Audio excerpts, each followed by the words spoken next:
Hey guys, this is a midterm review video on the difference between the Quakers and the Puritans. So sometimes this is something that I find students could be a bit confused about, so we're just going to take a moment and talk a little bit about the difference between them and a little bit about their influence on the colonies in the New World. So first of all, we have the Quakers. And one of the words that we use to talk about them in class or define them in class is tolerance. So the Quakers were persecuted in England for having some different religious beliefs than mainstream Protestants and Catholics in England. And so they weren't allowed to practice their religion. And when William Penn was offered some land as payment back for a family's debt during the English Civil War, he took that payment in the form of land in present-day Pennsylvania.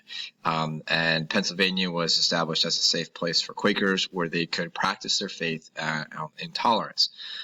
Quakers kind of believed in their own personal relationship with God. And within their worship, they didn't have a very strict sort of set of rules about how you worshiped and a strict doctrine or dogma. It was more about, kind of reading the Bible and interpreting it and feeling kind of how God speaks to you. Within their congregation, men and women were seen as equals, and so women had a greater role in the society compared to a lot of other faiths and places.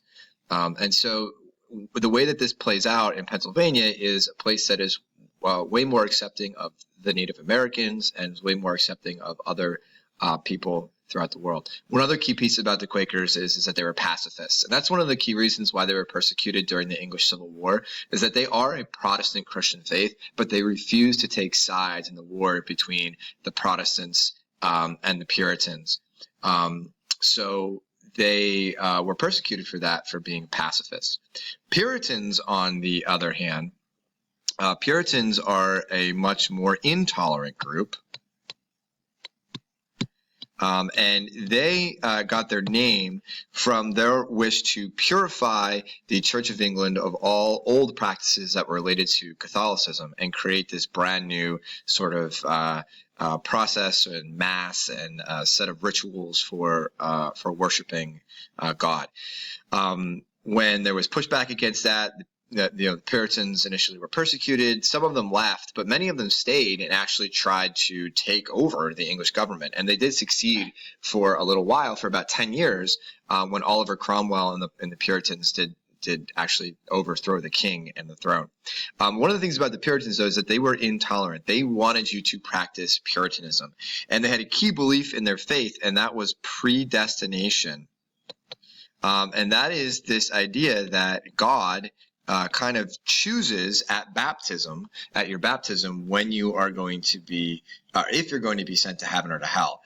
Now, you don't know that, but getting baptized and living the Puritan way with their set of values and rules was one of the ways that you could kind of determine if you were part of the saved group or not. If you couldn't live by Puritan rules and you couldn't live within the church and obey the church leaders, then you probably were going to go to hell. The vice versa, if you could, then you were probably one of these saved people. So within Puritan society, the church leaders were the most important people in the community. Men were more important than women. Women were not allowed to own property or really even interpret the Bible. They required ministers and men to do that for them. And so you have a much more strict, intolerant society that was centered around this church. And in New England, the Puritan colony in Massachusetts, we kind of almost consider that a theocracy, where the church was the leader of the government, and there really wasn't any separation between that, as ministers were the most important. So differences between Quakers and Puritans are two religious groups that had a profound effect on colonial culture. So if you're confused on that, hopefully this clears it up a little bit before the midterm.